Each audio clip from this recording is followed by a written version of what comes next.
பள்ளத்தாக்கில் நடக்கும் போது என்னை காண்பவரே. அவர் எல்லா நேரத்தில் நம்மோடு கூட இருக்கிறவர், நம்மை காண்கிறவர். அது கஷ்டப்படும் போது, வேதனைப்படும், துக்கப்படும் போது, தனித்திடப்படும் போது, என்னை கேட்பவரே. இருளான சூழ்நிலையில, தாழ்வான சூழ்நிலையில நம்மை காண்கிற தேவன்.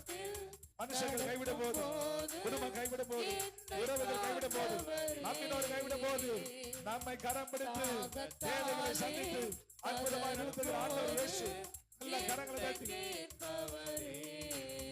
இருள் நிறைந்த பள்ளத்தாக்கில் நடக்க வேண்டாலும் கலங்க மாட்டேன், கலங்க மாட்டேன், திகைக்க மாட்டேன், நீர் என்னோடு உண்டு. இருள் நிறைந்த பள்ளத்தாக்கில் நடக்க வேண்டாலும் நான் கலங்க மாட்டேன்பா. கலங்க என்னை மாட்டேன், ஆண்ட இருளை வெளிச்சமாக மாற்றுகிற கர்த்தர். நீர் என் கூட இருக்கிறீரப்பா, விலகவே மாட்டீங்க. வார்த்தையாலே தேற்றுவே, ஆகாதே, சமூகத்தாலே உனக்கு என்ன சம்பவித்தது, ஏன் அழுகிறாய் என்று வார்த்தையினால தேற்றினார்.